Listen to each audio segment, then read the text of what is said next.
조갑제 TV 시청자 여러분 안녕하십니까. 2025년 8월 7일 밤 10시 30분입니다. 8월 7일 오늘 참 윤석열, 김건희 부부에게는 최악의 날이었습니다. 인간적으로는 동정을 금할 수가 없지만은 법적으로 공적인 면에서는 그런 생각을 끊어야 되는 그런 착잡한 심경입니다. 이틀 전에 제가 해방둥이 기자의 짧은 회고록 제1편을 방송해 드렸는데 오늘은 두 번째 편을 말씀드리겠습니다. 1945년 10월 일본에서 태어난 저는 가족과 함께 1946년 봄에 부산항을 통해서 돌아왔습니다. 저 고향은 경상북도 산골입니다. 청송군 안덕면 덕성리에서 6.25를 맞았습니다. 아군기가 우리 마을을 폭격을 해가지고 우리 마을 근처에서 여러 사람들이 죽고 우리 집은 불타고 키우던 소는 불고기가 되었습니다. 그러나 소년의 눈에 비친 전쟁은 동화처럼 아름답기도 하고 재미있기도 했습니다. 그 전쟁을 온몸으로 감당해야 할 우리 부모 세대, 삼촌 세대의 그 고통을 느끼기에는 너무 어렵습니다. 우리 집안에서도 전쟁의 상흔이 남아 있습니다. 1954년 휴전 바로 다음에 우리 가족은 부산으로 이사를 왔습니다. 국민학교 3학년 때부터의 이야기를 하겠습니다. 저는 부산 수정국민학교에 다녔는데 3학년을 마친 뒤는 수정국민학교가 갈라져 가지고 수성국민학교로 분교가 되었습니다. 수성국민학교는 이 산중턱에 있었습니다. 4학년부터는 수성국민학교를 다니게 되었습니다. 저는 수성국민학교 제1회 졸업생입니다. 이 부산항이 내려다 보이는 상기설거의 이 작은 학교였습니다. 급조한 교사에서 한 반에 60명이 넘는 학생들이 공부를 했습니다. 한국전이 쓸고 간 폐업 위에서 새로운 세대가 자라고 있었습니다.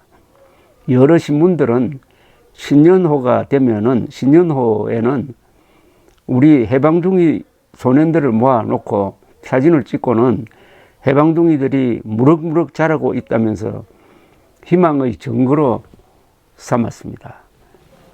우리 반에는 10명 정도의 고아원 출신들이 있었어요. 이들은 점심 도시락을 사오지 못했습니다. 저는 그들 중 한 아이가 가진 줄칼이 탐이 나서 11분의 도시락하고 바꾼 적이 있습니다. 당시 우리 학생들의 영웅은 교과서에 나오는 관창 그리고 개백, 김유신 이런 사람들이었습니다. 그때 우리 아이들끼리 별명을 붙여 불렀는데 저는 개백이 되었어요.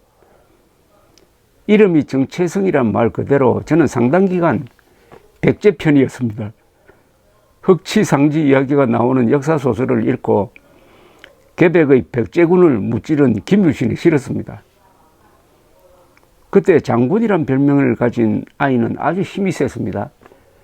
그런데 1970년대 후반 부산의 국제신문 사회부 기자이던 저는 쌀집 주인이 칼을 맞고도 강도와 격투를 벌이다가 사망했다는 기사를 써야 했는데 피살자는 그 장군이었습니다. 그때 선망의 대상이 된 존재는 살찐 아이들이었습니다. 저는 그때나 지금이나 야윈 편이라 살찌는 게 소원인 편인데 1980년대 광화문에서 길을 걷다가 만난 한 도시계획 전문가가 조 기자는 몸 관리를 정말 잘하네요 라고 말하고 지나갔습니다. 저는 한참 서서 생각을 했어요. 내가 몸이 좋다고? 저는 뚱뚱한 사람을 부러워했는데 그때 소년들 사이에서는 주먹 다짐이 예사였습니다. 자연스럽게 학생들 사이에서 주먹 랭킹이 만들어졌습니다. 저는 5, 6등에서 맴돌았는데 랭킹 1위는 수시로 도전을 받아서 결투로 챔피언 자리를 지켜야 했습니다.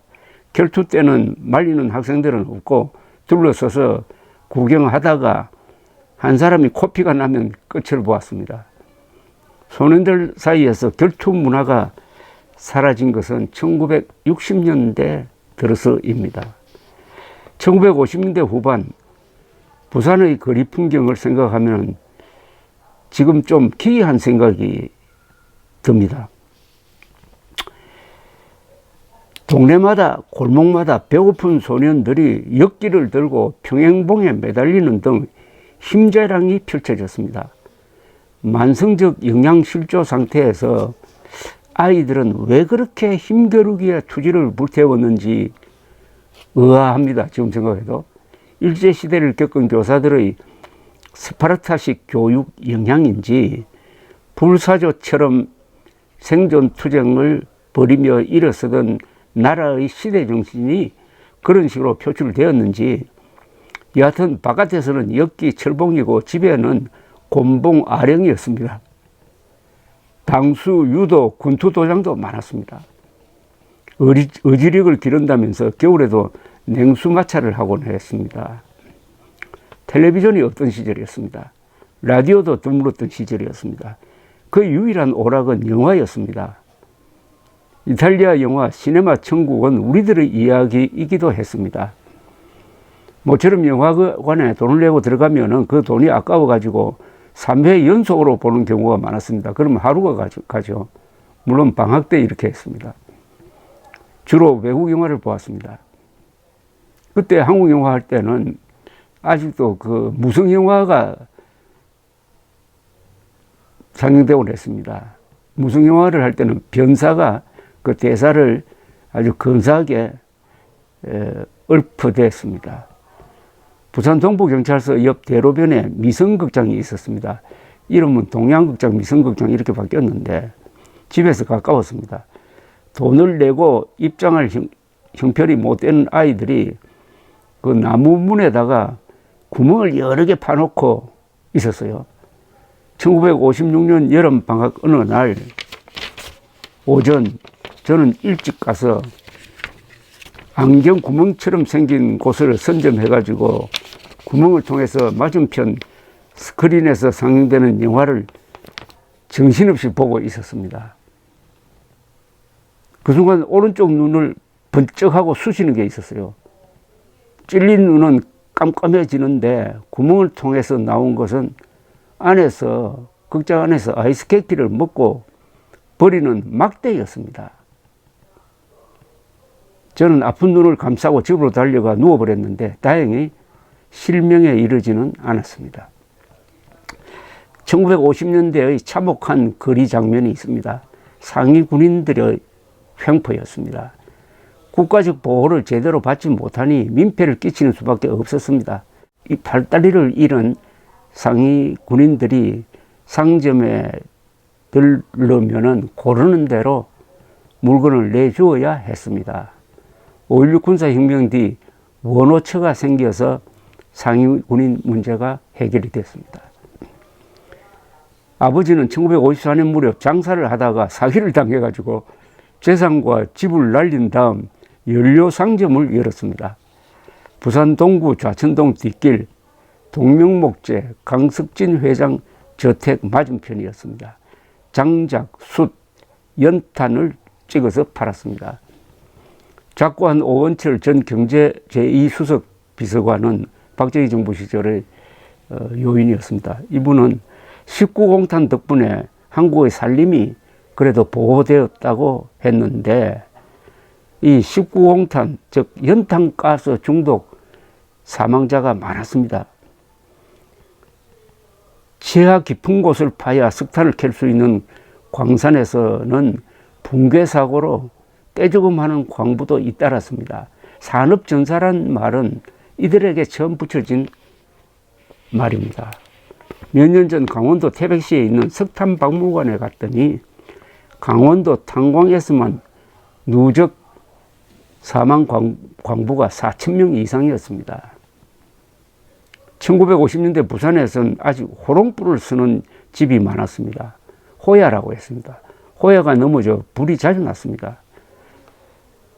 지나가는 전선을 벗겨 놓았다가 밤에는 전기줄을 걸어가지고 전등을 밝히는 이른바 도전도 예사였습니다. 도전, 전기를 훔친다는 뜻이죠. 그렇게 공부하여 공무원 시험에 합격한 이들도 많을 겁니다. 1989년 대한항공기 폭파범 김현희 씨를 처음 인터뷰했을 때 김현희 씨는 저에게 서울 시내 구경을 나갔다가 가장 놀란 일이 있습니다 라고 했습니다. 상점에 물건이 많은 것과 그 물건들을 바깥에 진열해 놓아도 도둑 맞지 않는 게 참 신기했다고 이야기하는 것이었습니다. 사실은 1950년대의 부산은, 한국은 그런 모습이었습니다. 우리 아버지 연탄 공장에서는 5, 6명의 인부가 일을 했습니다.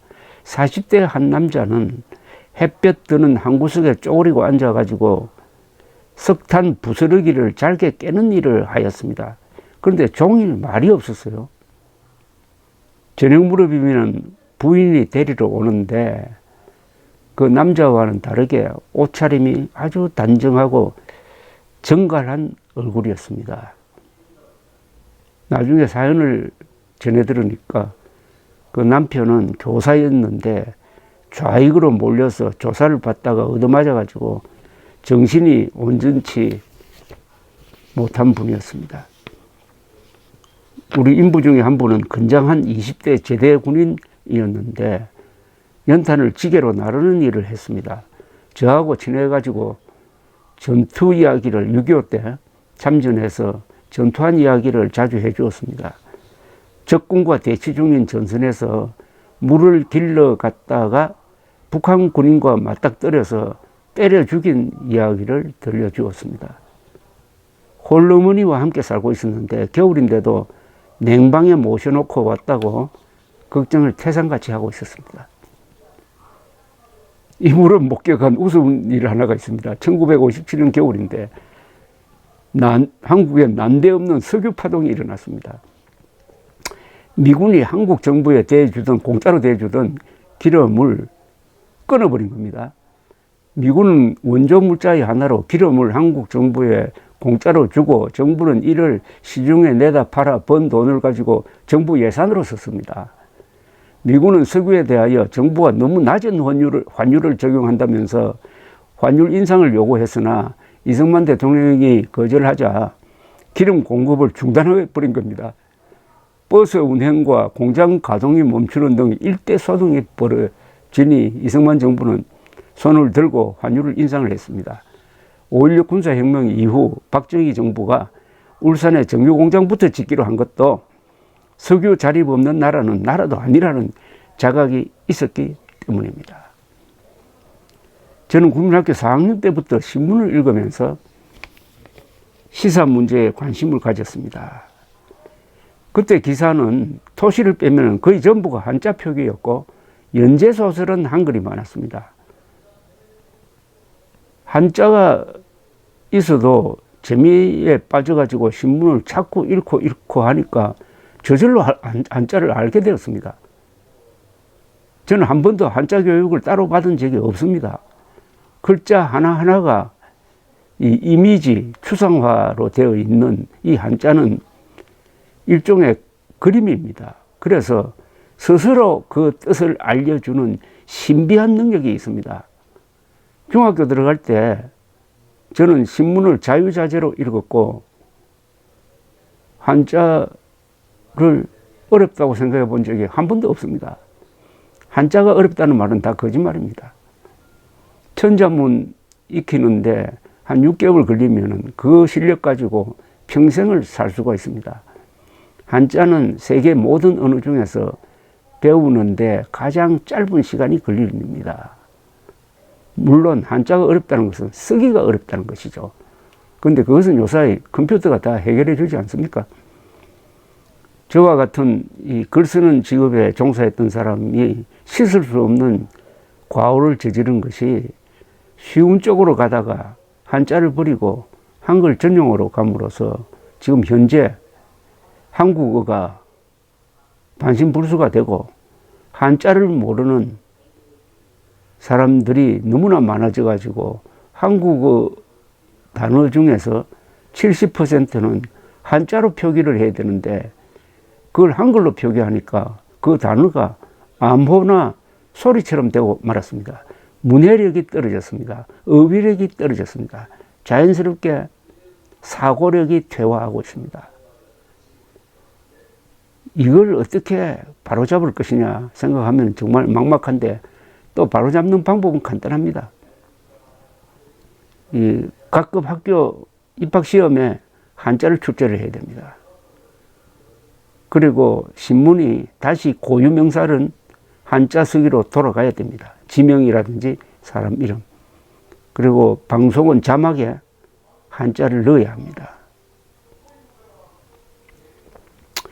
고등학교 때 저는 메이저리그 야구에 빠져가지고 미군 중계방송을 듣고 또 야구 잡지를 닥치는 대로 읽다가 역시 한자를 익히던 것처럼 저절로 영어의 물리가 트인 경험이 있습니다.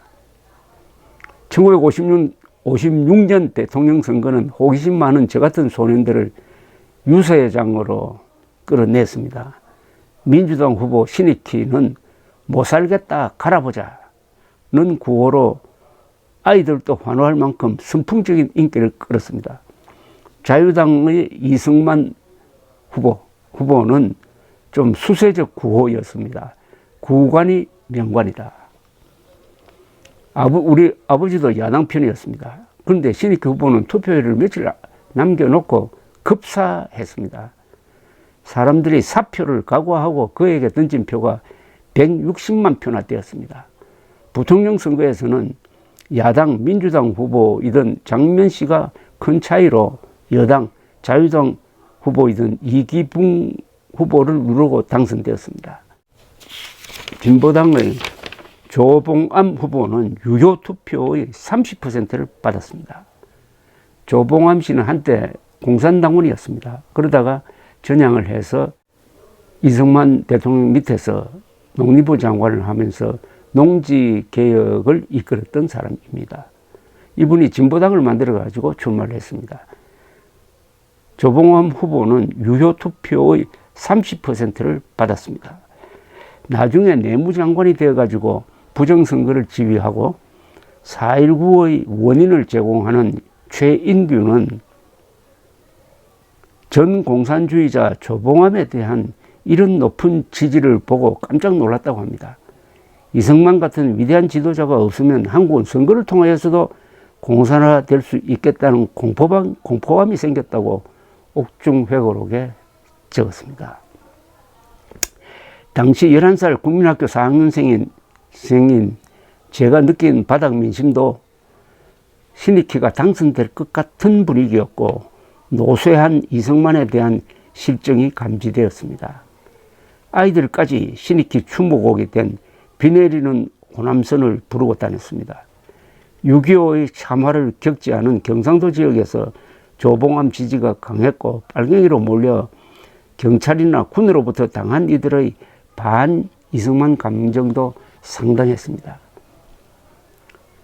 1958년 12월 24일 자유당은 무술경위를 동원해가지고 야당원들을 끌어내고 국가보안법 개정안을 통과시켰습니다. 보안법 파동이라 불리는 이 사건에 아버지도 흥분을 했습니다. 아버지를 그렇게 만든 데 결정적 역할을 한 것은 동아일보, 경향신문 등 이른바 야당지였습니다. 저는 국민학교 때는 세벗 잡지, 중학교 때는 학원을 정기구동했는데 중학교 2학년 때부터는 사상계를 읽고 있었습니다. 사상계는 4.19와 5.16의 원인을 제공했다는 말까지 들을 정도로 비판적 지식인들과 개혁적 장교들에게 인기가 있었습니다. 잡지와 인연을 만든 셈이죠. 사상계만큼 한국 역사에서 중요한 역할을 했고, 역사를 기록하면서 역사를 만들어 가는 잡지라고 자부하고 있는 월간조선 편집장을 제가 10년 이상 했습니다. 그 다음에 제가 겪었던 이야기는 세 번째 시간에 말씀드리겠습니다. 경청해 주셔서 대단히 감사합니다.